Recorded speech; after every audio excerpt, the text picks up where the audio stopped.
Greetings. This is Unloose the Goose, episode 59. We're talking about all things homesteading, and we're actually talking with one of our geese here, one of you all in the community, Mr. Rob Kaiser. He is from allaroundgrowthpodcast.com. Is that right? Allaroundgrowthpodcast.com. Yep. And he's going to be sharing with us his experiences in homesteading. We're going to be basically talking. Go ahead. You go ahead. I'll follow up. No, I want to get the website right. Yeah. Oh, allaroundgrowth.buzzsprout.com. allaroundgrowth.buzzsprout.com. Very cool. allaroundgrowth.buzzsprout.com. Awesome. We have a little bit of a lag, so we'll work on that. But thanks for being here, Rob. I'm looking forward to getting into the sauce. Right, Nicole? But let's start off with our usual. It's all about the sauce. What's our usual format is that we end up talking about a little bit of current events, and then we dive into our main topic again, which is homesteading. So basically, we've got a couple things that have gone on. Nobody knows what the potato in chief is really saying, and if there is an executive order or not. Nobody's been able to find it. So this vax mandate, doesn't seem to be much of a mandate, more of a coercion and ramblings of an old senile geriatric patient. However, Nicole informed me that OSHA is starting to put together language around this. Nicole, would you fill us in on what that language is? This is great that I'm being called on to fill you in on this, because I've 100% not read the language. I've 100% read an article that said OSHA released draft language, and that's where we're at. That's the last update I've heard. I've been really busy getting ready for an event I'm doing this weekend, and I was speaking at an event last weekend, so I've literally been focused all about me and not about everything else, and have not looked at it. So that's what I know. So there is no regulation around it yet, but it looks like they're trying. Yeah. And we did have the Southwest incident where they implemented a mandate, said they were going to stop paying people who were not vaxxed, even if they had applied for an exception, and that was still in review. And then within, it seems like hours, but it might have been an actual whole day, they reversed. And now they're no longer putting people on unpaid leave for that. Yeah, no, it took some time. That's right. It took some time for that to happen. And I did a whole episode on Baseline about it. Basically, what happened was Southwest was like, hey, you guys can't get paid if you don't get the nanobox. And all of the pilots and the crews and everybody were like, basically, big middle finger to the company and walked off. And then they grounded like a couple thousand flights, and they called it because of bad weather. And that was the ongoing joke, sort of like, let's go Brandon. It was like the code word for we're having some bad weather, right? When really all of their employees were basically like, fuck you, we're not going to do it. And so then they had to ground, and they were losing all this money. And so basically they caved like little bitches, and then came around, we're not going to make you get the nanobots. And so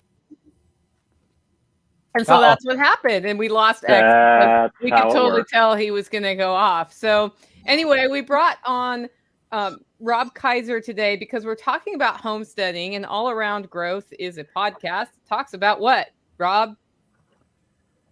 In a nutshell, what I'm trying to do with what I'm doing with the podcast is shedding a little insight and providing some tools and resources to help build the life and homestead of your dreams. Homestead second, life is first. Life is first, homestead second. And so we're excited to have you on the show. How did you go from wherever you started to thinking about homesteading? That's okay. So what's my story, and how did I get here, and how does homesteading fit into all of that? Well, my name is Rob. I live in Northeast Ohio, and I'm finally feeling a little bit grounded here on the homestead, which is located at York Meadow Farm. You can see what's going on here at yorkmeadowfarm.com. And I landed here years ago after pretty much a nomadic gypsy-like lifestyle in my 20s and 30s. But to provide some context, for over 20 years, I've worked in multiple facets of the green industry all across the country, and really, went from laborer and worked myself into what I thought was the perfect career path in the corporate world. And until my goals and objectives started to change while living in Southern California for a number of reasons. And then one of those reasons included the discovery of Jack's podcast around 2010.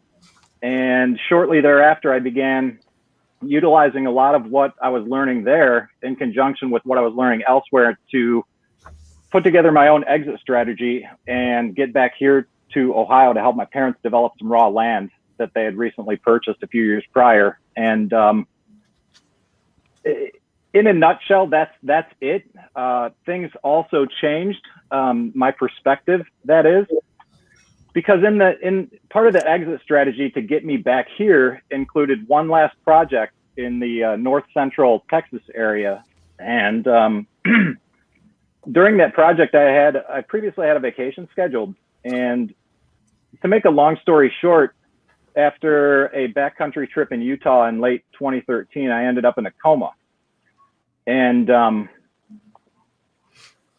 that really that helped me gain a lot of perspective about what is important in life. And with all the problems that are going on, I've continued to make plans. I've continued to adjust my plans and really think twice about why I'm doing that after that experience. So here we are a few years later, made a bunch of bad decisions in the process, chasing other people's dreams and going deeply into debt.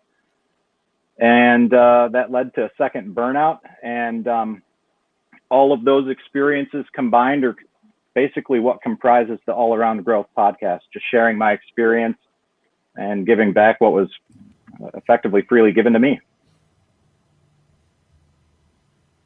Hell yeah. I love folks that learn about freedom and get motivated to act through Jack's podcast, because it's just, he's a realist. He's hard hitting. He doesn't sugarcoat things, but it comes back to getting shit done. So I appreciate that you were inspired by that you decided to shift your lifestyle. And then I also appreciate that you're sharing with people some of the tips and strategies and what you've learned. Yeah, it's if anything, it's a long, slow, it can be a long, slow process. There's a lot of people and more often than not, a lot of the people that we look to and see as mentors, we see all the good and it looks as though they've done things really quick. But when I think about things and reflect back on things, this has been a decade-long process. I'm 44 and I've really spent a quarter of my life trying to get in this groove, and sometimes it feels like a grind. And yeah, Jack's podcast and this community and all of the little sub communities are really are a big part of what's helped keep things going for me up here and in here. Yep. X is back. X is back in the house again. X, can we hear you? Check 1 2. Sorry about that, guys. I think all right. I pissed my CA agent. I'm returning the scepter to you of moderation. It's all you. Oh no, John was doing a great job too. I think what we were chatting about was what happened with Southwest. But I'm happy to go in. I'm glad you kind of moved it over to Rob and what he's been doing. And John, yeah, you're totally right. There's like a whole community. You're one on one. Nicole, like we all, are doers. My kids were in a volleyball, and the coach said there are 3 types of people in the world: those who make things happen, those who watch things happen, and those who wonder what the fuck is happening. And I think we're all on that part of like we are all makers of things that happen, right? No, we're really all wondering what the fuck happened, X. I mean, really. Oftentimes, right? We're usually making things happen because we're wondering what the fuck is happening. Yeah. So, Rob, you mentioned in your adventure that you were tired of working in the grind, and I think it really helps to see people like Jack, like John, like Nicole, who are doing something in their own lives and making changes in their own lives. And what I'd like to know from you is, what was the biggest hurdle or the biggest challenge that you faced when you made that transition, right? The biggest hurdle or the biggest hurdle during that transition was undoubtedly going through that medical experience where I ended up in the hospital in a coma for several days. I had a plan in place. I was executing the plan, and that threw a monkey wrench in the works. However, with that said, just 6 months after that experience, part of the plan included Permaculture Voices Conference, the first one, I think, where we met initially, you and I. And I despite all the challenges with everything that was going on, I made a point to attend that, and the next one, and the next one, and any number of conferences during those years as well. And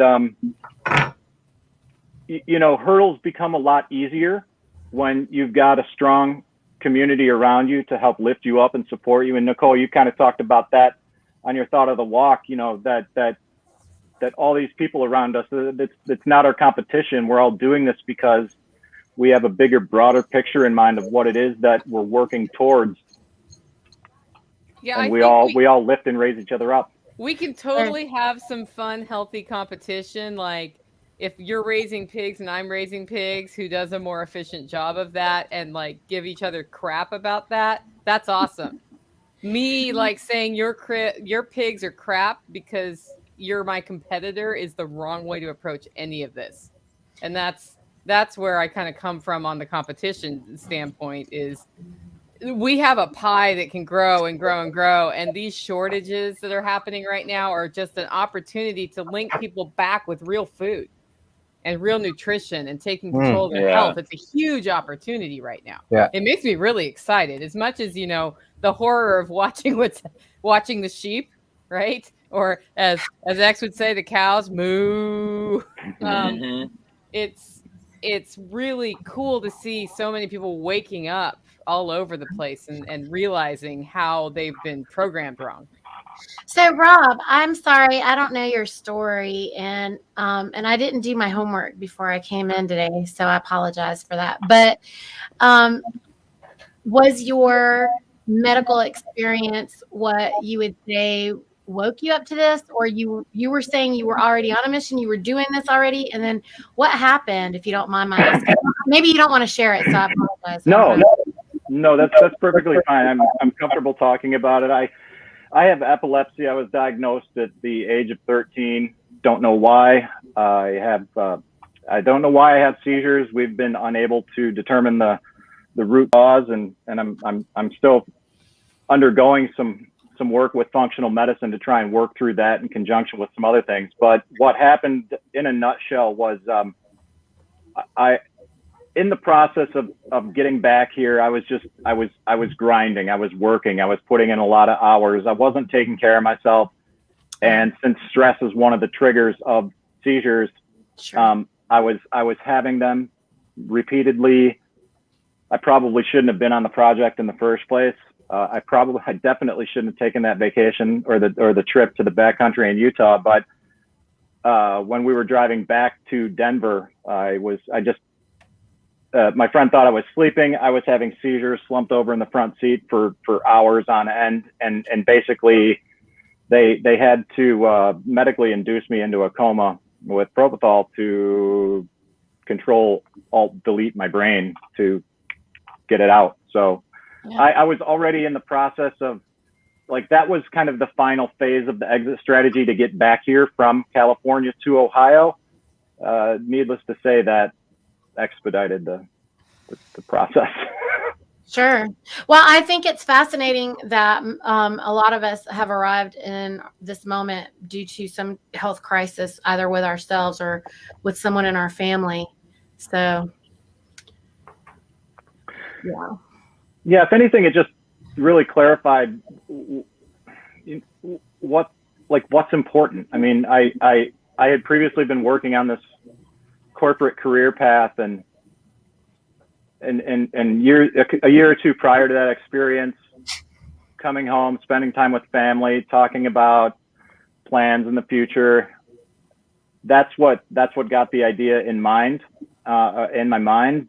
But when that happened, things like that, I guess, put life in perspective and really help you understand what is of value in life and what isn't.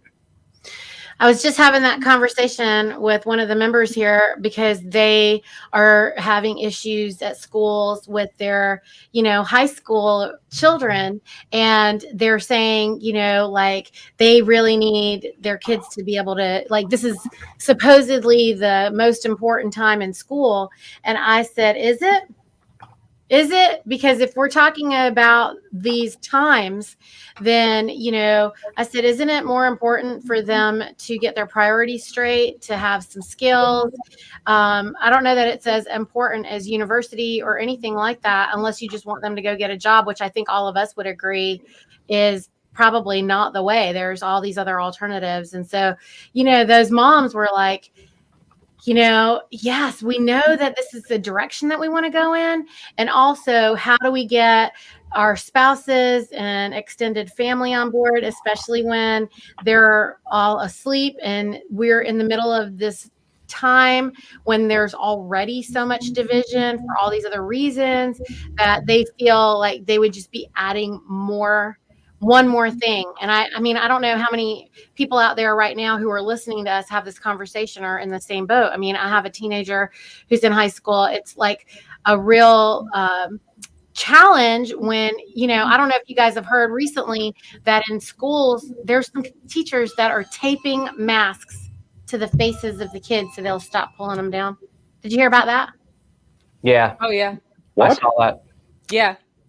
I think it's like none of this is going to be easy, and the lifestyle that we sovereign human beings is such that it's going to take a lot of work, and it's radically different from the status quo, and we're going to have to make sacrifices in certain areas.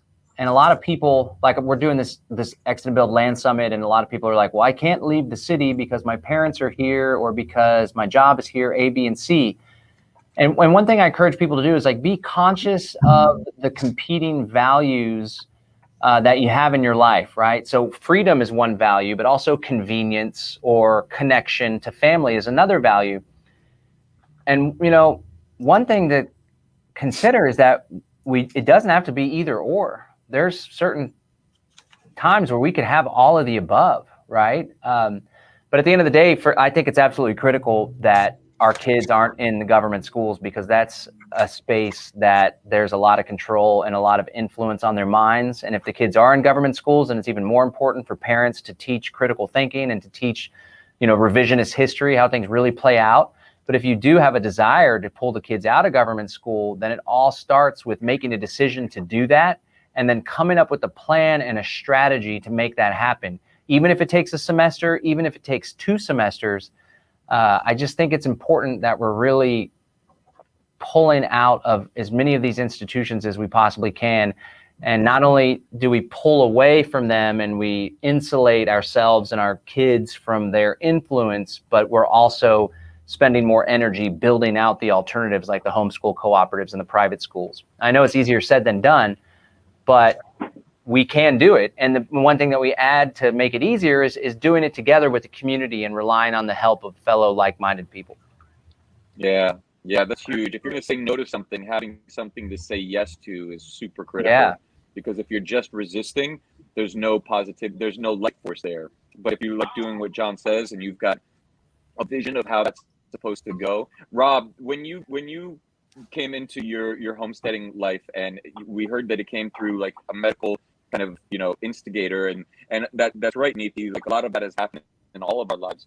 Some kind of discomfort gets us to actually change. Some kind of anger, some kind of frustration, some kind of real discomfort. So, Rob, for you, do you have a vision? Have you been building a positive vision of like, this is how I want my house to be. This is what I want to be growing. A lot of that envision for you. Yes and no. Do I have a vision? Yes. What's interesting is that first and foremost, I don't own this land. Okay. Like I said, my parents bought this land. The original idea was to just have a retirement property. I'm a suburb kid. We were born in the suburbs from suburb parents. And the land that, in a nutshell, they bought more land than they were anticipating because they liked this particular piece. Over the holidays, that's when the discussion of, hey, we could do something with this. Rob, you've got all this experience with plants, all this, homesteading is great. But over the first few years, the vision came to be, and I spent ridiculous amounts of time on this. And that was where yes, it was good to go to these conferences and talk with everybody, assemble information and put it together in a plan. But that plan's got to be appropriate to your context, and it wasn't appropriate to mine. That's why I burn out. That's why I went into debt. That's why I experienced failure after failure. But that's all part of the learning process, and that vision has changed. We've got people here working with us now that weren't a part of that 5 years ago. We've got a tenant farmer here now. It helps us. It helps him. And there's been more of a realization in that vision that I can't do things the way that I was trying to do them. I need Cody.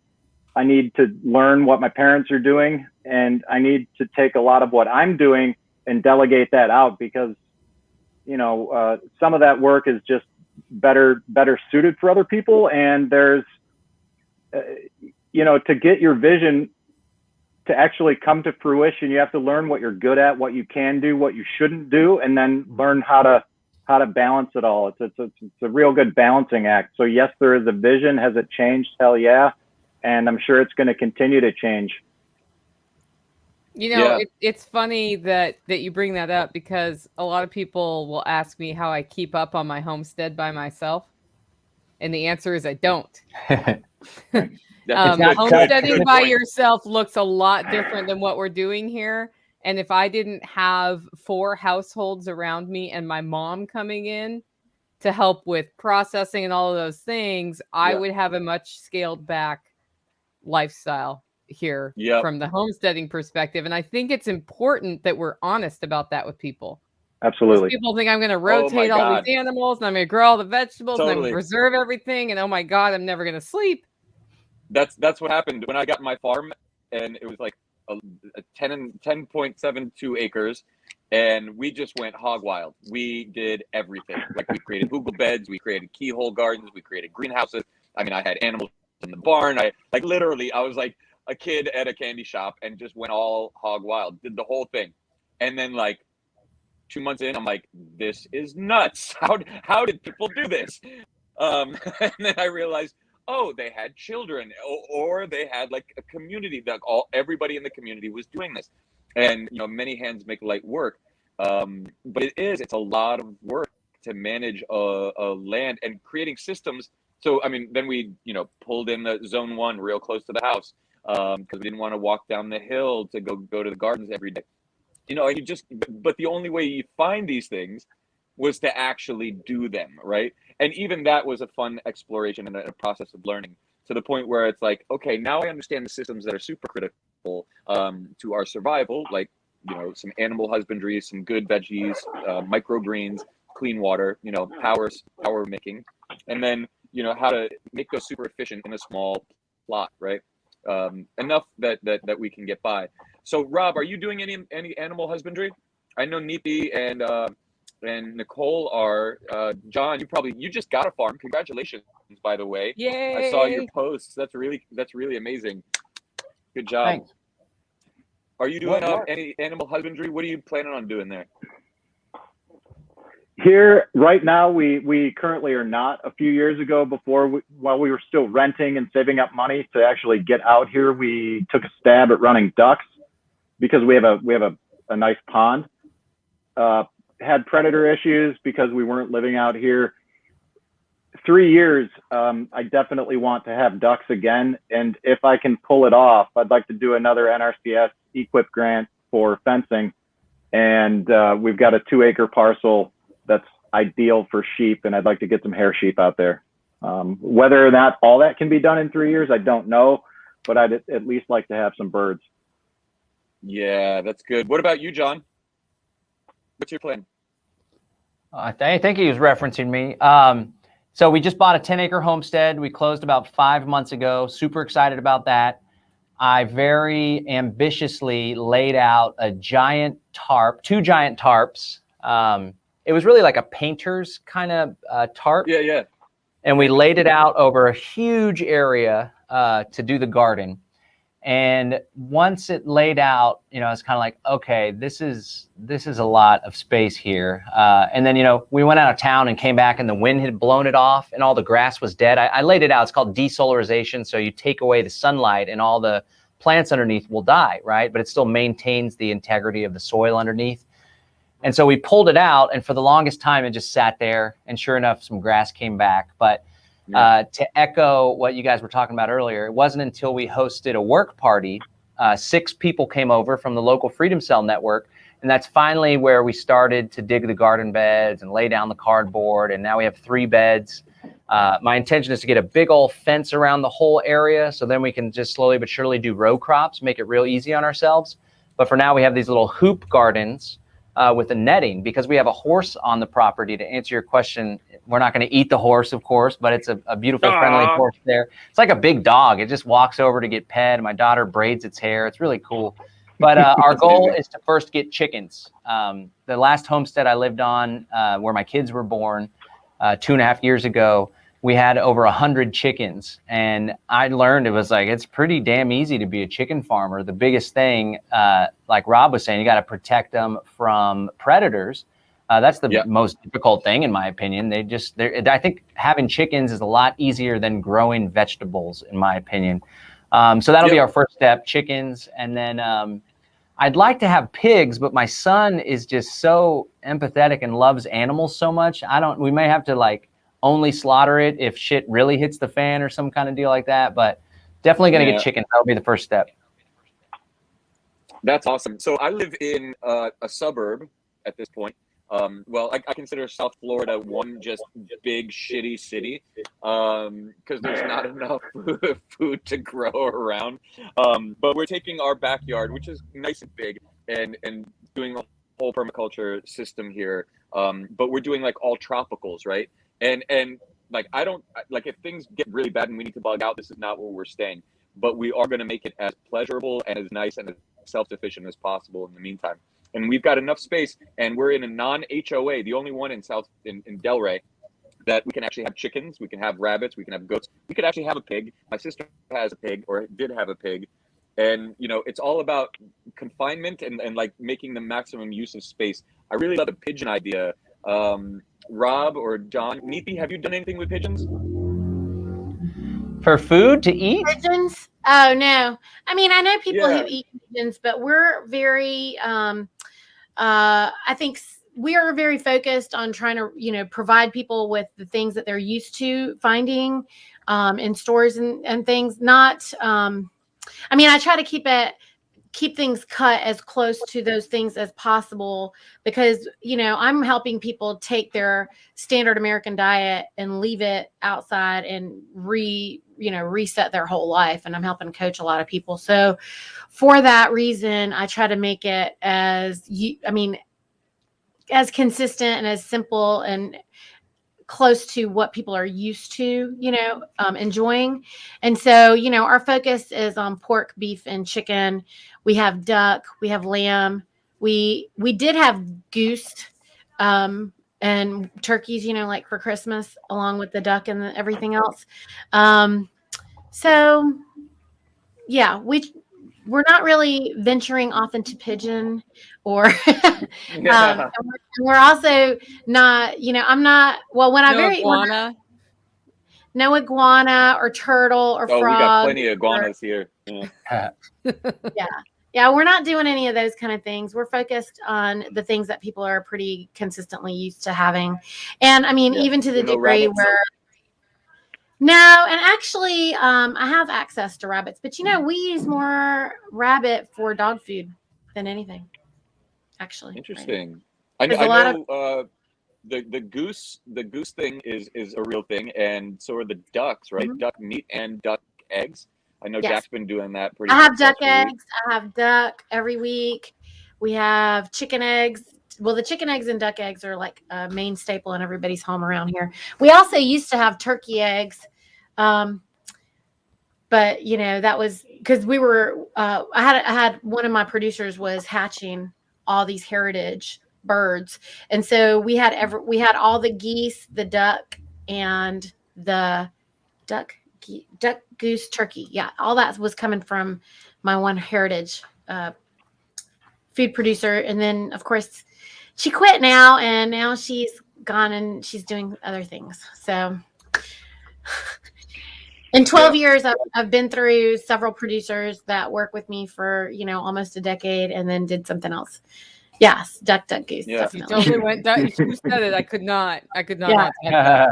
What I've learned that is really cool that people might be able to appreciate and might look forward to maybe trying this Thanksgiving is we learned from one of our members that you should, fry a duck and then a goose and then a turkey, because the fat from the duck stays, in the pan, in the pot, and then the goose releases even more. And then the flavors that go through it is so good.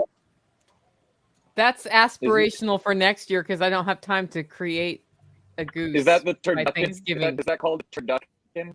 No, turducken is chicken stuffed into a duck, stuffed into a turkey.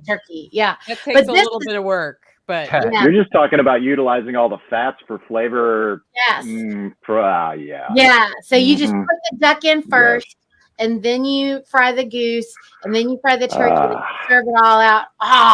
It's like very good. Yeah. I see this comment here from Sugar Creek Homestead. Quail are easy. Quail are not only easy because it's really cool that we have this lineup here. We have homesteaders in the country, we have urban homesteaders, and we have the person who's figured out she can outsource to people who like to do that because she does not like to do that, right? So we have all lifestyles tapping into a homesteading lifestyle with their best talents, because what Neethi does is she sells all this stuff for these people who don't want to sell stuff. And on an urban homestead, quail are great, rabbits are great, and they're quiet. Yep. And they make meat. You can do this anywhere. Yeah. Well, and the birds you can are do the quail cleanup on a building. Yeah. Birds are the cleanup crew. Birds are what keeps the ecosystem balanced. They're the ones that are helping to manage all of the bad bugs. If there's bad bugs, there's no bad. I mean, like everything has a job.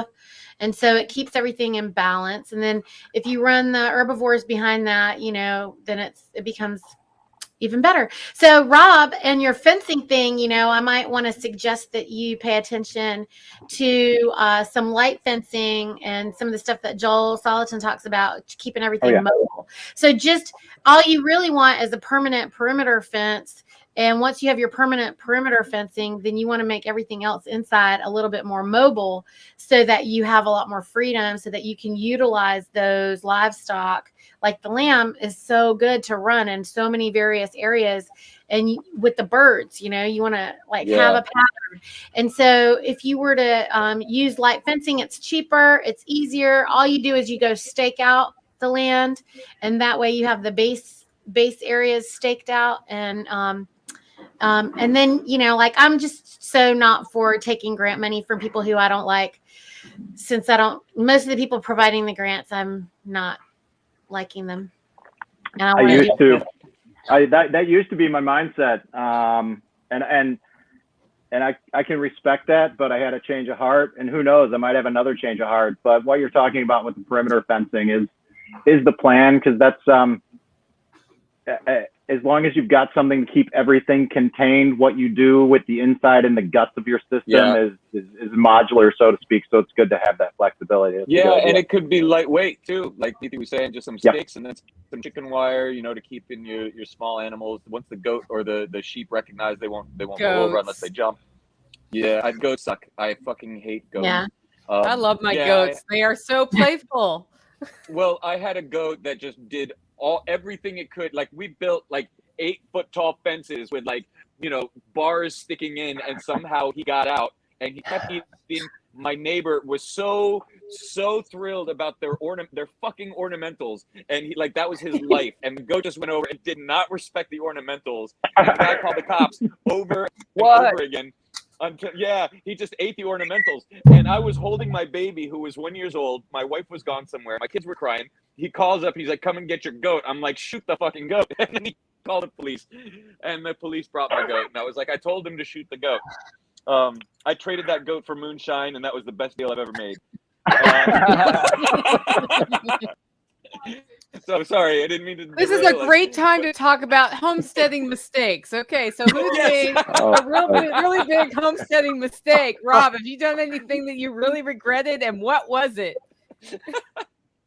Have I done something that I regretted? Yes. You said everything just now. Just for the record. I mean, I think, you know, honestly, I don't regret anything. I'm glad I have made the choices that I did and took the actions that I did. Otherwise, I wouldn't have gotten to the point now, which is learning that, you know, despite all the research that we do and all the people that we follow and all the plans that we see, and it's good to obtain and get all this information, but it's got to be appropriate to your context and whatever is applicable to your own life and your land or the land that you're working if you're renting on someone's property. And ultimately, for me, the one of the worst ideas that I did was to try and buy things that I didn't need with money that I didn't have to impress people that I didn't know. It got me tens of thousands of dollars in debt and really slowed things down. I wouldn't do that again. Wow. Yeah. Okay. I'm going to guess X wishes he never got the goat. Anything else? Oh, again, the moonshine was amazing. My wife really wanted goats. I'm like, okay, you get the goats. And I really like the moonshine. It was like right there in the holler, you know, real Western North Carolina moonshine. So it was worth it in the end. Nice. John, have you had time to make stupid homestead mistakes? Yeah, well, I lived on a homestead for 2 years. That's where my kids were born. We did a home birth. And the biggest mistake that I made, which ended up being a pretty major one, was we built a whole lot of gardens and food production systems on a property that we were renting, which I think Rob said earlier that they were renting their place. So I would make sure that you have a long-term lease if that's what you're doing, and make sure that you maintain really solid relationships with the landlord, because we were on a month-to-month lease, which was really foolish looking back. The house had some issues. My ex-wife was a little militant in her manner with the landlord, and after we built like 16 giant hugelkultur gardens and like 10, maybe 6 cinder block beds, and we had 100 chickens there, the landlord decided to give us the boot. And we had built a community around it. Everyone was super resentful. We had to move into an apartment, and that basically like started sowing the seeds of the destruction of my marriage, and everything fell apart at that point. But so that's why it's really important for me to own and control as much as possible in my life. Well, you know, I don't homestead, but I have a very expensive education too. It costs, you know, right around $250,000. You know, we were in brick and mortar and trying to think that we were creating like this really cool, fun, you know, marketplace for everybody to get everything regenerative and all this medicinal food. And everybody thought I was like Harris Teeter, and they made assumptions that, you know, there's all this money to be made with these big margins with real food, because, you know, and I'm like, oh, okay, this is not the way. And I was actually, I mean, I invested in everything that you would do to create a space that is very professional, you know, like a regular business. But I think a lot of people don't realize or know that our system is so inverted, and there's what everybody believe, like when you're buying food in a grocery store, actually, you're never paying for the food. You're just paying for wholesale distribution. And what you're actually supporting is corporatocracy that is making their money out of the medical realm. And at the same time, there's all this, human rights that are being violated to bring you this food that you think is everywhere. That's not anywhere. So for all you homesteaders out there, I mean, I don't know, are all the homesteaders interested in trying to do that as a business? I don't think so, right? Like mostly it's just to control your own and produce for yourself. I think it depends. So a lot of people do want to make a profit off of what we're producing, but we mostly just, what got me into homesteading was that I could not find good food that I could pay for. Yeah. And actually originally in Tennessee, I couldn't even find it, even though it was here. It was just hard to find. Yep. And I thought, like, my health is worth it. So I started growing food. And then that led to another thing where it was like chickens before I had infrastructure, and then ducks before I had infrastructure, and then goats before I had infrastructure. You see a pattern here? Yes. Yes. I don't put infrastructure in. I have a pasture of Mars right now on my homestead where the pigs are, and we're just now starting to rotate them after a whole year of having pigs here. So you can imagine what that looks like, right? Yeah. I finally got them rotated, but it's because I've been so militant about the quality of the food you get at the grocery store that I'm like, I'm done. I'd rather have pigs raised on Mars at my place than whatever the hell that is they have at the store. And so, Rob, do you see how all of us have had these PhD price tagged educations? It's like by the time it's all over with, we have like a PhD in whatever it is that we're doing. But it also brings up a great point. It's like a lot of people buy houses or rent houses, and they become like the biggest expense of the individual. What we're talking about with homesteading, and this is something that Jack brings up a lot too, and I think each one of us here, adhere to it as well, is that what can you produce? What can you do with your land that makes it productive, that makes it pay for itself and or produce abundance in your life, right? So John, Jack, I don't know, Neethi, if you're doing this, but Nicole, you do this. You guys have events at your places, and like John was saying, barn raising, sort of like many hands make for light work. People will come, they'll share that in-person experience. They, have that opportunity for darshan or whatever, where you get to share and people's energy really create good bonds. But you do something so that your homestead produces something, whether it's chickens and producing or eggs and meat or vegetables, so that you're relying less on the sick and out of balance civilization around you and more on your connection with spirit and creator and God, and being able to be productive and make something happen with your land, right? Nicole has the desire for clean and healthy food. It's solving problems with what you have, right? Yeah, totally. And, if I'm going to share my biggest mistake, build the fence, then get the animal. Yes. I'm talking about adding sheep right now, and we do not have fence for sheep right now. But I'm tired of mowing grass. Like, why would I mow grass? Sheep eat grass, and they're delicious. Yep. We just finished putting our fences in, and now it's time for putting in a coop so we can get a bunch of chickens and duck and quail and rabbits. That sounds cool. Hell yeah. Yeah. So awesome, Rob, with your place, and are you guys looking at it as sort of like a bug out location or a bug in location? Like civilization's collapsing, your family wants a place. They're like, Rob, go prepare it. If anything, I mean, I'm strictly speaking from my own perspective. If anything, this is going to be a bug in location. There's a lot to be said about everything that's been said about what you were saying and talking about community. We've done a lot of bringing people here in the past. We had a big event to build the high tunnel, the 30 by 96 high tunnel a few years, 5 years ago. Brought in a little over a dozen people over the course of 2 weekends to build that. And a few years ago, some of our friends, people that I buy beef from, they wanted to bring in the Farmstead Meat Smith from out west in Washington, Vashon Island, and they didn't have a place because they were in the process of building their own homestead. Our place wasn't quite done, but the barn was, so we brought everybody here and had a big beef butchering workshop here. The part of the, I think this is something that's been brewing in my head for a few minutes, and I want to throw this out there because I think it's important. Yeah. You may not own land. I don't own land. For a long time, I didn't own land.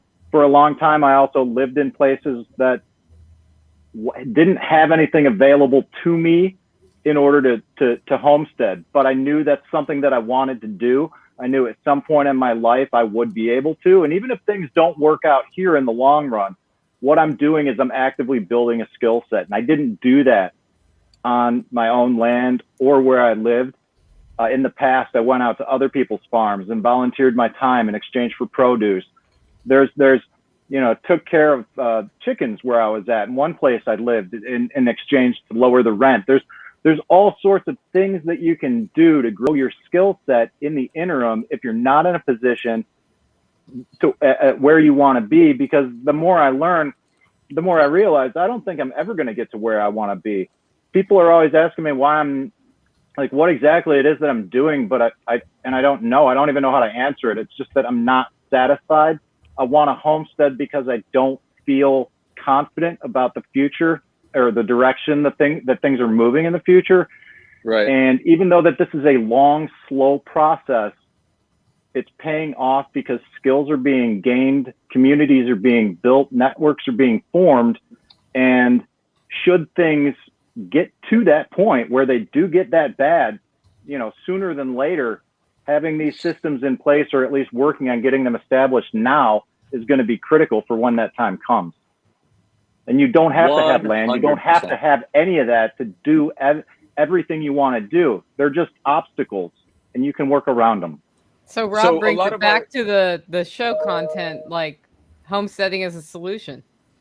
That's cool. Yep. And one of the things that I was just about to mention was woofing, right? Worldwide organic farm workers on organic farms. Mm-hmm. We had a lot of woofers, and this goes to the many hands make light work thing. If you have a resource like land, you can set up tiny houses or tents, even camping, and woofers will come and work on your land for free in exchange for a place to be. Kind of like what Rob was doing. I've done that. My wife and family, we did that at a time. And then we had woofers come to our farm. So this might be an option for those of you out there who don't own a homestead yet, but want to try the lifestyle, try the, experience it, go become a member of Woofers. There's a website that you can go to. It's WWOOFers.com, or just look up WWOOF on Google or DuckDuckGo. And take a look at that. There's opportunities all around the world, literally, and some are in communities, some are on family farms and homesteads, and get to know the options that are out there and see if this lifestyle is good for you, right? Trying it out. John, have you guys had any woofers yet? No, we haven't. Our goal is to have 8 households living on the property. Right now we have our household and we have our first community member. He lives in he got a U-Haul and turned it into a house, and he normally travels all around the country, but he's hunkered down with us in Central Texas. So we don't have woofers. I have this like block where I want to build community and I want to do like big events at our property, but I'm also hesitant of the general public and folks getting involved that aren't yet vetted, in part because I've been burned before, and also I got my 2 kids on the property, and I've been doing activism and organizing for 19 years now, and I know that the number one thing that can cause, that can sow the seeds of disruption is infighting and personality differences. That's why I'm super conscious about who I do business with and who's in my little inner circle of freedom cell type stuff. So that's one of my concerns. I don't know if it's hindering me from growth or if it's protecting me from sustainable growth. That may just be a little more work. No, that's a great point. We had to consider that. To be struck there.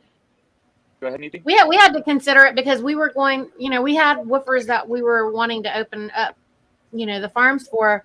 And even here at the CSA, we wanted to be able to work with people.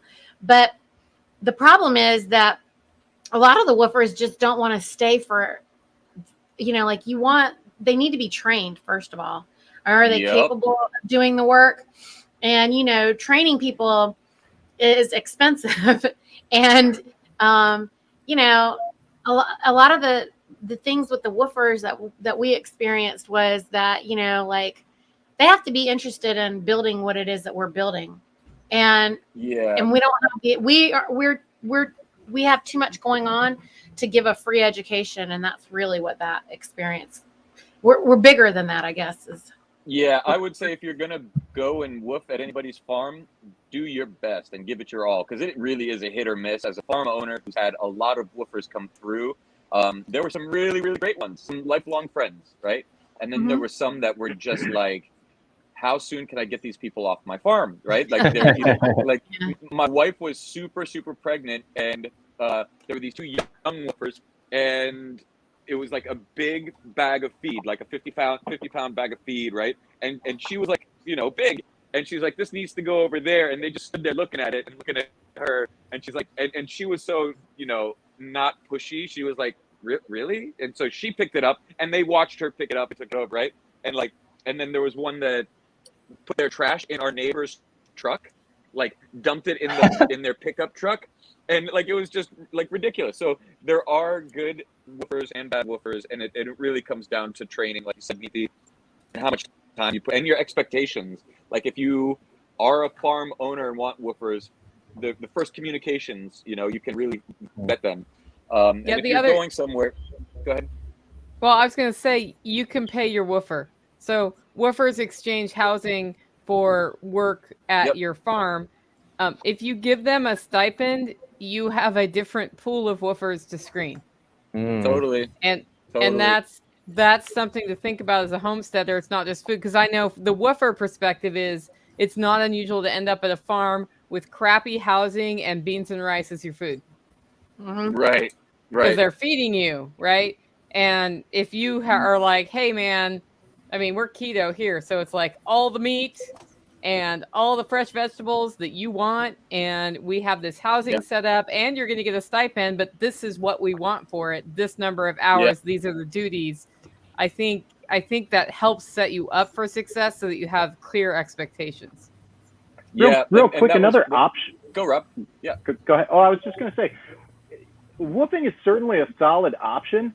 It's not the only option. One of the things over the years, I mean, I'm almost like a green industry guy. Yeah, I've helped castrate pigs, and I've helped move animals, and but that's not my primary skill set. But to learn different things and to expand my skill set, I navigated and managed to find different jobs where I could get paid to learn this stuff, and then negotiate with my employer to learn more things that they didn't really expect that they would be paying me for, but they agreed to it. So I imagine that this could be done with animals, or whatever homesteading skills that you want to learn. It may require bouncing around and doing a little bit of this, a little bit of that, and moving and shaking. But if you're willing to do that for the long game, you can most likely make a halfway decent living gaining skills that are going to be beneficial in the long run. Yeah, that brings up a good point that somebody said in the chat. By the time they learn their skills, they bounce. Because, a lot of the times they're in there just to learn those skills, right? The other thing is... That's a free education that we're not willing to provide. Yeah, Nicole, we went to the same model that you're talking about. We started with free ones, and then we're like, we want real good ones. And then at one point it was like we were having people pay rent who were living there, and then we were paying them for work. And that's basically when I started permacredits and Fire On, right? Because I was like, how do I disintermediate the state, pay my people, and have them pay rent, and doing a value exchange in our community? And then that's what birthed the whole Fire On movement, really. And once that really took off, I stopped focusing on the homestead. And so now it's almost like I'm getting that itch to get back out into the country and rebuild that. So I'm wondering, Rob, like, you're like, I'm dissatisfied with the world. I'm still trying to figure out what I want. What is your ultimate vision? And then John, I'm going to ask you the same thing. I think Nicole and Nithi, you guys can follow up at the end with that. The ultimate vision that food self-sufficient. The ultimate. That's a good question. Just to spitball, I guess the best idea that comes to mind right now. The ultimate vision is to take this piece of land. It was raw land and half of it was conventionally farmed.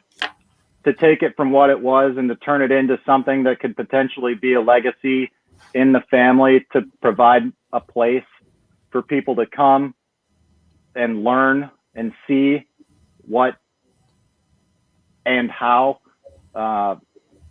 farming, if you will, is done in an unconventional way, but in a healthy way, in a regenerative way. And, part of that vision include nieces and nephews, but also, subscribing to the agritourism bit and working with local schools to turn this into a facility where kids can come and grow and learn, but ultimately just be able to provide for the family for the long run. That's the vision, just to create a more healthy, positive, and beneficial world for the lives of people that I love and they love. Right on. That's brilliant. That's it. Yeah. John, what about you? Well, you guys know I like to 10X, and I have a pretty big vision for what we'd like to do. To start, we want to create an intentional community with 8 households, including ours. That means we need 7 more. We already have 1, so that's 6 more. And what we want to do is create What's the cost in buy-in? Sorry to interrupt. What's the cost in buy-in? You have to build your own house. So yeah, that's another struggle that I had. My fiance really wanted to do like a cooperatively owned thing where we're all equal community members. But back to my realization that I mentioned earlier that, infighting and differences. So I was like, the first one, the first property I do, I'm going to raise my kids here. It's going to be my home, the first home I've bought. I want to be in charge. There's that George Bush quote. He said, it'd be a heck of a lot easier if it was a dictatorship, just as long as I'm the dictator.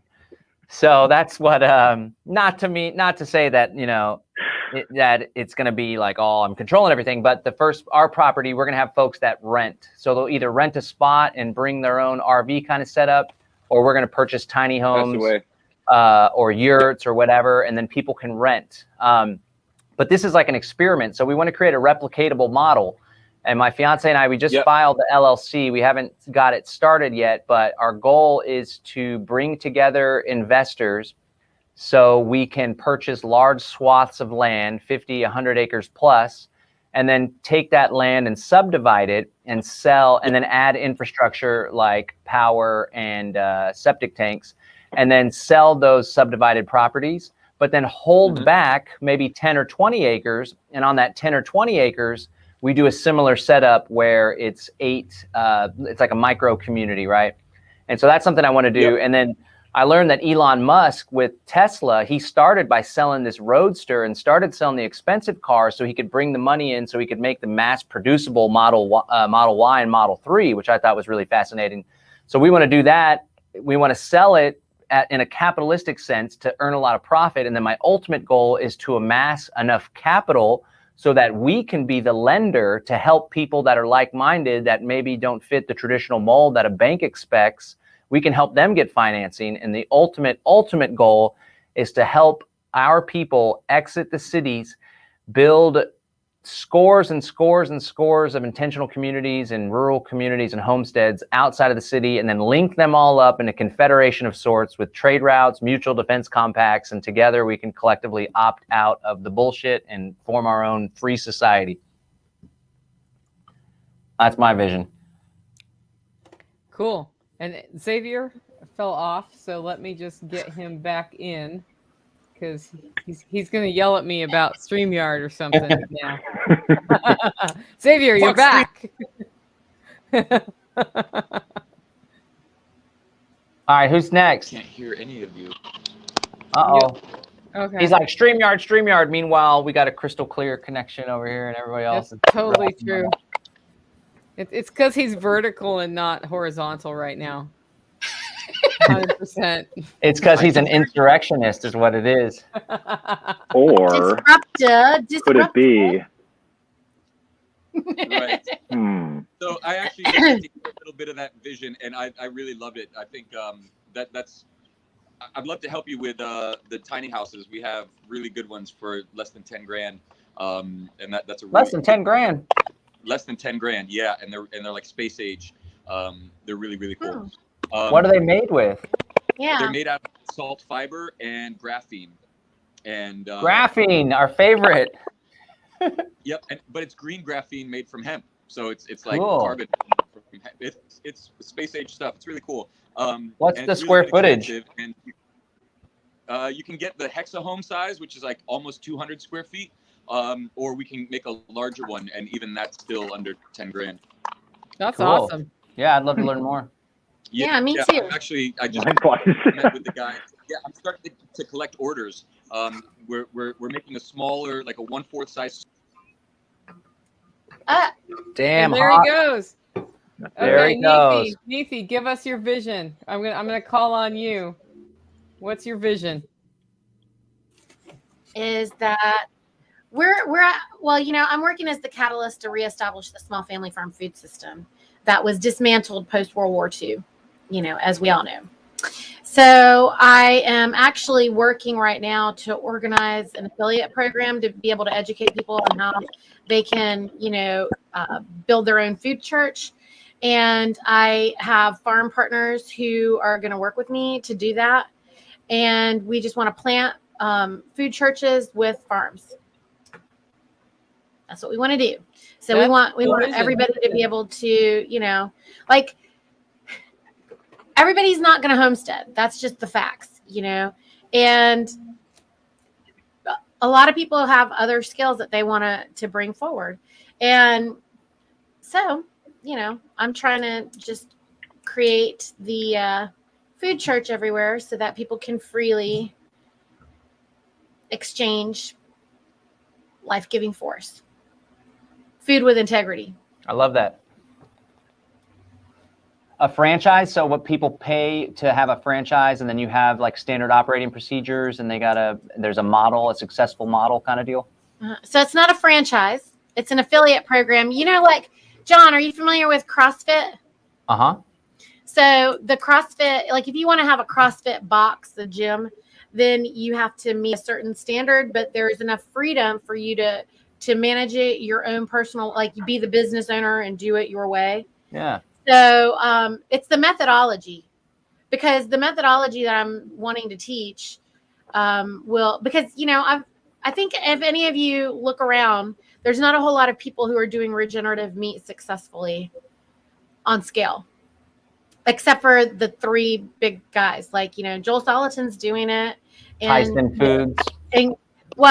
Commodity crap I'm not talking about. Regenerative only. So yeah, there's like 2 guys, 3 guys, there's a handful of people that are doing it. And then a couple of people that are doing it that are big are also dirty. Their integrity's not there. So, I want to ensure that there's integrity, and that doesn't mean that it has to be all A grade. If it's going to be a C, just say it's a freaking C. Don't lie and say it's A and sell it, sell them a C. So integrity matters. And, so yeah, it's that they would, we would have continued education because we're literally on the bleeding edge. And so therefore there's always continuing education. I know I'm learning something new every day. So Nice. That's kind of like our vision for a replicatable model, kind of do it, perfect it, and then help to spread it and scale it. Correct. And and they need to be able to make their money. So that's the reason also for the affiliate versus, the franchise. Well, do you get a piece of all the memberships that are grown in the other ones?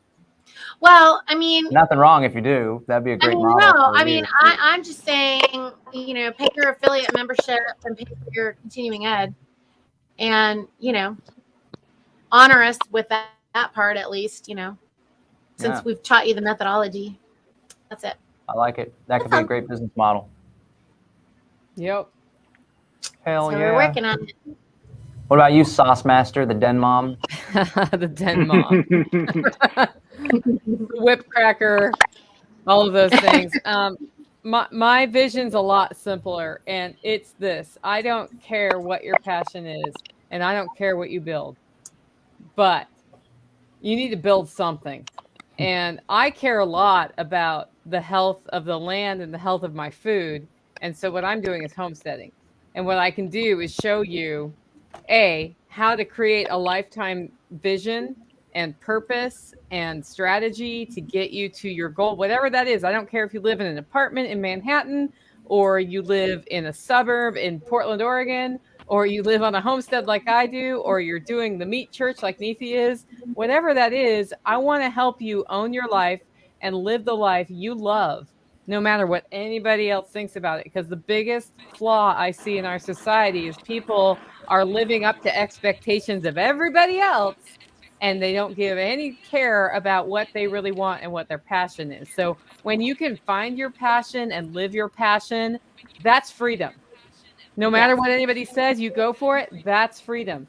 And my freedom looks different than your freedom, but we can all coexist in our different levels of what we choose to do. And then from there, what we do here at the Holler Homestead is we want to provide a model and a training center and a support network for people who want to take control of their lives. So we come here, we deal with psychological problems, we deal with all of the things we've learned, lessons learned in homesteading and raising meat and all of those things, right? But then also, if welding or computer programming or cryptocurrency or whatever that is, we want to be a center for best practices so that you can skip all the stupid mistakes I've made, like not fencing before I get my animals, and start your life with one leg up. That's where we're going in our vision here at the Holler Homestead. Hell yeah. This is an abundant world, right, everybody? Like, there is no competition. Like, there is no competition. There's enough room for everybody to do everything. And this idea that, that there's all this competition is a facade. It's part of the institutionalized brainwashing that we shouldn't be thinking in that way. There's room for everybody to be and do whatever it is that they're here to do. I mean, you're not here on accident. So I hope you know that. Like, you're not here on accident. Well, and there's not one way, right? No. Freedom is so open that it scares the crap out of people. But actually, once you embrace it, it's the most stable, supportive thing you can do for yourself is choose your life and live your life. And that's where...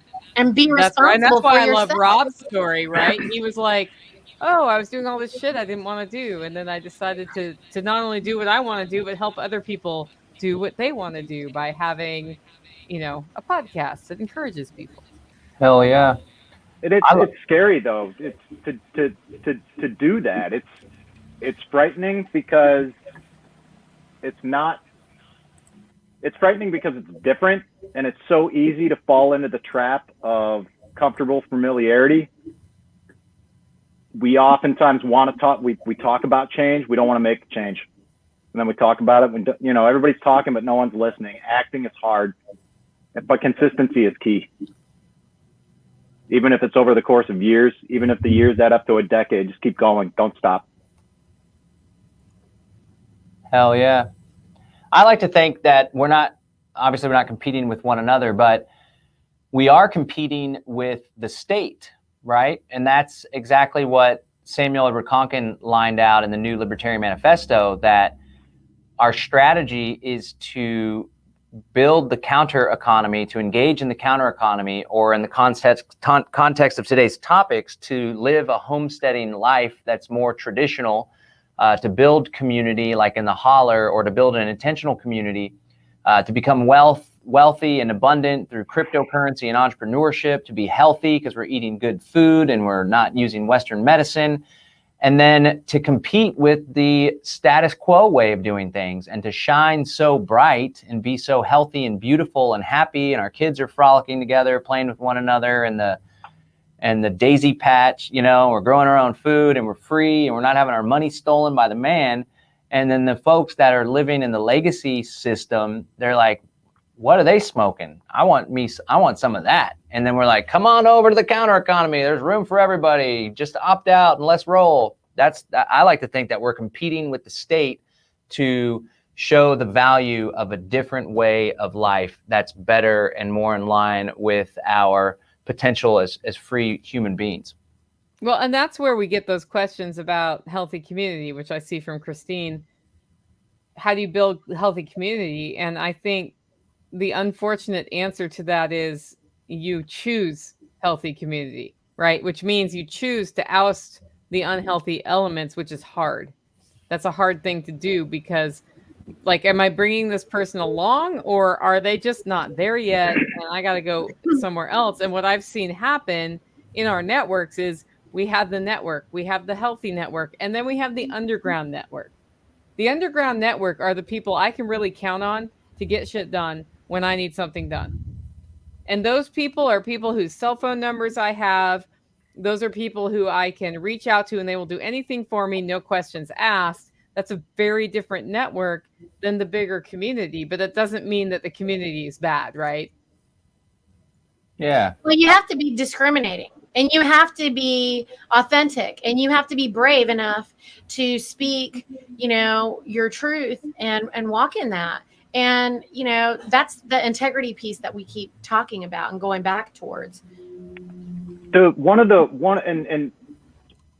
Healthy community is, it's hard. And one of the hardest parts in developing a community that is healthy is learning how to navigate communication and boundaries. And that in and of itself, learning effective communication skills takes time. And just because we've learned it, it's not always a safe assumption to presume that everyone else is on our same page, because more often than not, they aren't. But if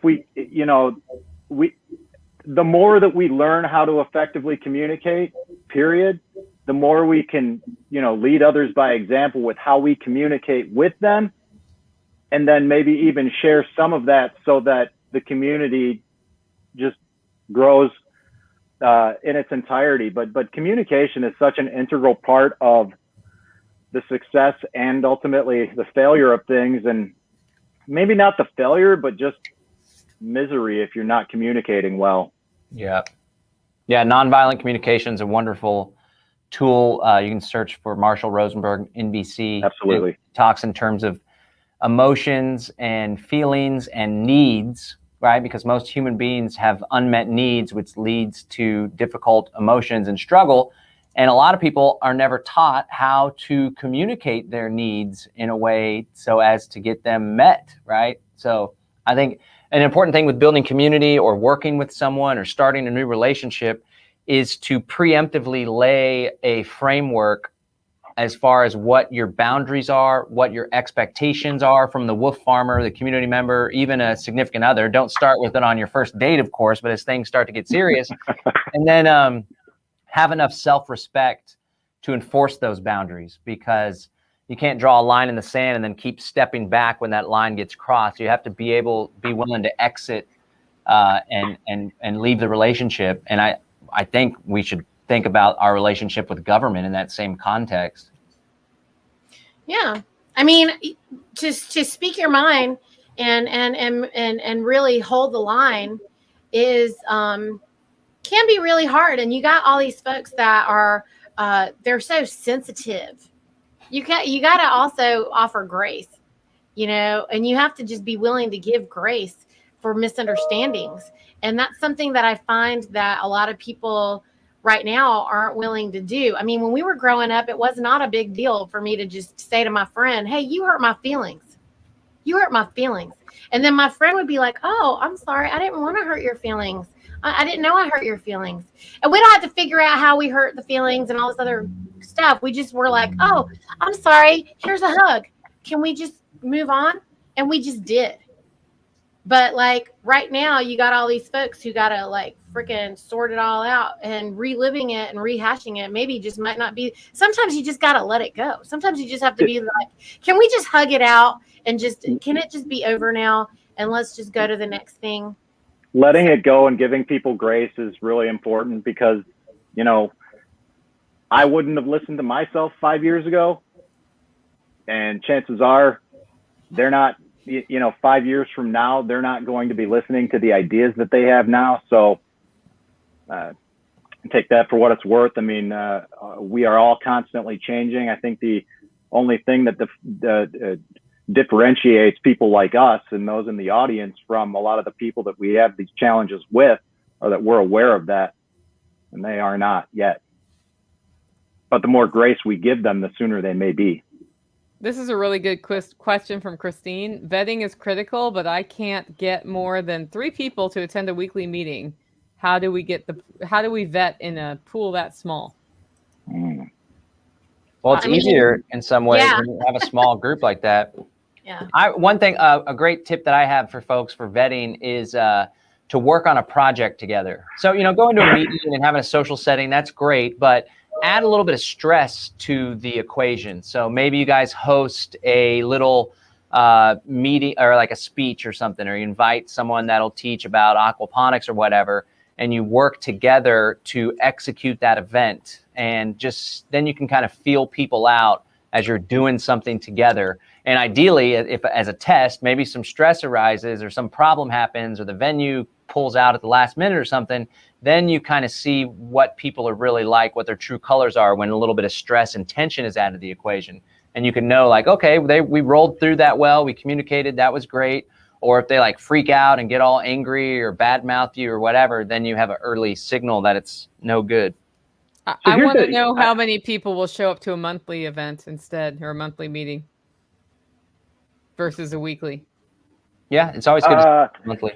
Well, the consistency is so something with regard to vetting is cool, and I presume that we're getting what are these weekly meetings that we're talking about anyways? Are we talking about like Freedom Cell meetings? Are we talking about I don't know for context, but so if there's if you want to, Christine, drop a comment and kind of identify what kind of meetings you're talking about. But for me, long before I got involved in the Freedom Cell Network, and long before I was involved in some other things that I'm doing now, I knew that community was something that I wanted to be a part of. And even though I'm not Mr. Ultra religious guy, I feel that people who generally are in, good people of good heart and mind, they attend church and they do volunteer work. So I started attending a church, and I explored a bunch of different options within the community locally in terms of what would be a good fit for me and how I wanted to spend my time volunteering. During that process, I've made a number of connections with the volunteer or people in that same volunteer group, people within the church. That's how I'm vetting people for how I want to drop this on them when the time is right. Because I don't want to go around, talking like a messiah, like, hey, Freedom Cell, you got to check that. Hey. It's a great way to drive people away. But once you establish relationships, let them get to know you, get to know them. You already know who they are without pushing the agenda, if dare I say that. But once we've gotten to know people and established relationships, I think they're going to be more receptive to the ideas that we have about freedom, the ideas that we have about opting out and then building, and everything that we've been talking about here. Once we've done the work to establish the relationships first, it makes things easier moving forward, much easier. Nice. I see Bobby Joe Woods saying they joined forces with another freedom group that is not a Freedom Cells group, and they hosted Derek Bros. I saw pictures of Derek Bros is doing the activation tour. You can go to activationtour.org. He still has several stops to go. Definitely do it Wednesday, Sunday. He's coming to my hood this weekend. Oh, no Awesome. shit. Yeah, so I'm doing this event Saturday, and he's doing an event Sunday. We're in Camden, Tennessee Saturday. He's in Franklin on Sunday, and we've got a number of people doing just the whole thing. Like, Fantastic. go there, camp, and then hit Franklin and hang out. It's going to be awesome. Anybody who has the opportunity to make it out to the activation tour definitely should. And that's a perfect example. I shared some stuff on social media about the activation tour. Somebody who didn't know anything about it, somebody who didn't know anything about Freedom Cells, somebody who was completely unaware about most of the stuff that we talk about on a daily basis, saw that, shared the same concerns, didn't say anything to me about it, but I ran into him up there, a local farmer. Hey, nice to see you here. What's going on? People want to know stuff, but they don't know how to get the information. But the more that we go about trying to build community outside of this community, the more successful I think we're going to be. Hell yeah. That's what it's all about. Cool. That's awesome. Hell yeah. So, hell yeah, we've been talking about homesteading. We've been talking about overcoming hurdles. We've been talking about fun mistakes that have cost us and made us learn. And we're talking about activations around the country. Episode 59 of Unloose the Goose. I think it should be time that we do like a Snooker the Goose. Everybody gets to ask somebody else a question. And then we'll close it out. Does that feel good for everybody? Sounds Sure. good to me. Since you are our guest, today's episode, you get to choose one of us to ask a question for, and see if you can snooker us. Snooker Oh, the boy. Goose. Yeah. I've got to come up with a question on the spot. Yeah. You can do it. Let's see. Oh my goodness. Needy, what do the wings represent on your wall in the back? Ooh, Um, The other two I can kind of put my finger on, but the wings got my we lost a child in 2005, and those are my angel's wings. beautiful. Yeah. Real quick, I don't mean to interrupt the Snooker the Goose, but I appreciate that because I am one of the volunteer group that I work with. We manage the baby cemetery at a local cemetery, and I was just out there last week looking over the spot to plant a tree to plant a new tree, and I hope that didn't stir up anything, but I was curious. That's my question. I appreciate your answer. No, you're Thank you. fine. It's been 12 years. I wrote a book about it. I talk about it openly now, so it's okay. no. Wow, that's some serious Well, your volunteer turn work then, that you Nadine. do, You get to Rob. ask a question. I get to ask a question. What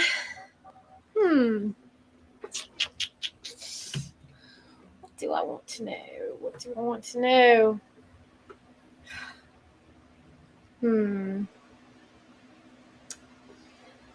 John, is there still room for the event that you're doing on the land thing?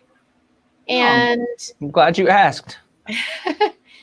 and I don't understand. I would like some clarification on, is it a Saturday and a Sunday thing? And also, I think Saturday is the free thing or something, and something's a paid thing, and I don't really understand. Well, since you asked, I'll never miss an opportunity for a shameless plug. We're doing a free summit. Saturday is absolutely free. It's called the Exit and Build Land Summit. And we're going to be talking about exactly what we talked about today, providing a lot of tips and strategies. Jack Spirko will be speaking on Saturday, Nicole Sauce. We have Cynthia Tina. She's with the Foundation for Intentional Community. Derek Rose will be presenting. And the whole idea is to help people to learn how to exit the cities and build resilient communities, whether it's an intentional community where they own the same property together, or it's like in the holler where everyone has their own home, but they all do community together and support one another. So the activities on Saturday are 100% free. However, it is strongly encouraged that you take advantage of our immersion integration package, because you'll be able to participate in the Sunday activities, which include a 1.5-hour workshop from Joel Salatin. Also, if you're looking for folks to build community with in your area or somewhere else, or based around certain values, we're doing intentional community speed dating where we're going to link everyone up with folks that want to go to a certain area, or perhaps they want to build around family, or maybe they're vegan or whatever. We're going to help people to link up and find one another. So I think that's going to be extremely valuable. The Sunday activities are paid, but you do get a digital download of all the Saturday and Sunday stuff that's taking place. And we're not going to have everything available openly on the internet. So definitely want to take advantage of that. And people can go to exitandbuildlandsummit.com, exitandbuildlandsummit.com. And then to answer your first question, the in-person stuff is completely sold out. Next time we do it, we'll have to get a bigger venue because we got a bunch of people on a waiting list and stuff. So I think a lot of people are really going to get a lot of value out of this. And if it's something that you're interested in doing, or just kind of on the fence, or you don't really know where to start, then it's definitely a great opportunity for you to learn what needs to happen in order to make this vision a reality. And how much is the online thing? It's the online Sunday thing is online. Yeah, it's virtual. So it's $97 for the immersion integration package. $97. And for that, you get the downloads of everything. That's right, Rob. It's Wait. We could have charged $997, but for you Unloose the Goose listeners, you're only getting it for $97. It's everything you need to take your life to the next level. Plus that Joel Salatin thing. I'm telling you what, that you're gonna want paper. That's worth it alone. Also, if you do the $97 on Saturday, so everyone's going to watch through like a stream on our website. But if you pay for the $97 on Saturday and Sunday, you'll be watching through a Zoom room, and you'll have the opportunity to ask questions of all the speakers, including Joel Salatin. Cool. Very nice. Hell yeah. Oh, I forgot to mention, you get 2 free reports, one on strategic relocation, specifically my analysis on the best places to move. To have a homestead. Most of them are in the U.S., although there's some outside of the U.S. And then you'll also get a free report. Well, it's not free. You'll get a report on dwellings and housing that are good for your homestead, depending on the area that you're in. We threw those little bonuses in as well as part of the $97 package. That's awesome. Dope. Hell That's yeah. very dope. Yeah. It really Very is. exciting, John. Well, because I wanted to share it with my membership, and I couldn't speak on it because I didn't understand all of it. And you probably wrote a whole bunch of stuff somewhere, and I'm just not looking at it properly. Well, before you share it, you better set yourself up with an affiliate link. Yep. Get your commission, baby. That's right. Spread Oh, the love. So, I get commission? John, your turn. Okay. All right, Hawk, I'm sure you're aware that Bitcoin reached all-time highs today, as did Ethereum and probably several other cryptocurrencies. Realistically, before a big correction, which is inevitable, what goes up must come down. How high do you think Bitcoin will reach in this run? Realistically, no craziness, but what do you think? Like, what would you bet on? No, that's really good. So I know that, we've all seen the fact that gold really started taking off on a tear once an ETF was created for it, right? And we just had a Bitcoin ETF created and functioning out in the ecosystem now.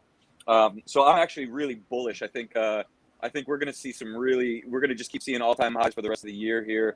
Traditionally, like in the late fall, early Christmas, things pull back. So we're at 62 right now. Let me look real quick. 67?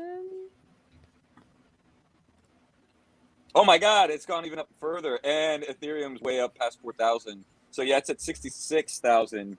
Wow. I could see it getting back. I could see it getting into the 70s. 75 maybe. Yep. I think it'll test 70 probably today or tomorrow. And if it does break through 70, we'll see it continue to rise. All right. But realistically, I think 100,000 is realistic on Bitcoin. So that's that one. Thank you very much for that. Before the end of the year. My turn. Well, Nicole, you're the last one. I don't know about before the end of the year, really. Before the end of the world. How about that? Before the end of civilization. Well, one thing real quick before you ask Nicole. Locations. Bitcoin's market cap is 1.24 trillion. It's literally about to pass silver's market cap, which is 1.37 trillion. And I should say, if you count the entire cryptocurrency market cap overall, like all the cryptocurrencies together, it's over 2.4 trillion, and it's just past Apple to be the second most valuable commodity or asset in the entire world, cryptocurrencies as a whole, just behind gold. Wow. There you go. Well, as a market cap, yeah, as a market cap, yep. Because, yeah, the single most valuable asset in the world right now is Bitcoin, which is pretty crazy. And it's crazy to me that people still say that it's worthless, right? Mm-hmm. So Not Nicole, backed by anything. what is your favorite? Yeah, exactly. Except everybody on the planet who wants it. Nicole, what is your favorite cryptocurrency to receive for payment for coffee? Oh, payment for coffee. That's a tough one because pretty much any cryptocurrency I get, I transfer it into the cryptocurrency I want. Which is? Well, there's a combination. I like to hold Bitcoin, of course. And I like to hold Ethereum, but I'm kind of partial to R, of all things. I know. People, yes. I love R. Yes. But really, anybody who's eager to use cryptocurrency of any kind to pay for workshops, to pay for coffee, to pay for anything, I'm all there because even if it's something I haven't learned about, it just makes me learn about it.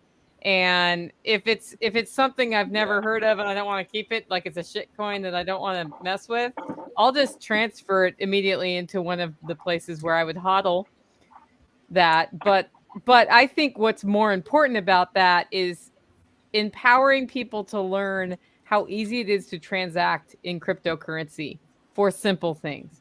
Bitcoin honestly isn't the best way to buy my coffee because of the scale of what you pay in transaction fees, so Bitcoin Cash or whatever. But you can buy coffee with cryptocurrency and I will send it to you. And it happens like that. Okay, and that's badass. John, like I just had to chase somebody around for days over a check. It took 3 weeks because the check was written wrong and all of these things. And that's like in contrast to I just swipe the phone and it's done. Bam. What about going from crypto to fiat? What's your favorite system? Is it Coinbase? Is it Uphold? Like, what do you use? I use Coinbase when I do that. I never do that anymore. I've stopped doing that. Yeah. What about you, John? I don't even need to because the whole point with cryptocurrency for me is to establish an ecosystem in my life, an economic system where I'm using it and taking it. And so I used to take it out through Coinbase, but I'm like an old lady, so that's why I do that. But I don't know what I'd use now because I just haven't had to. Yeah. There's a question, you guys. Uphold?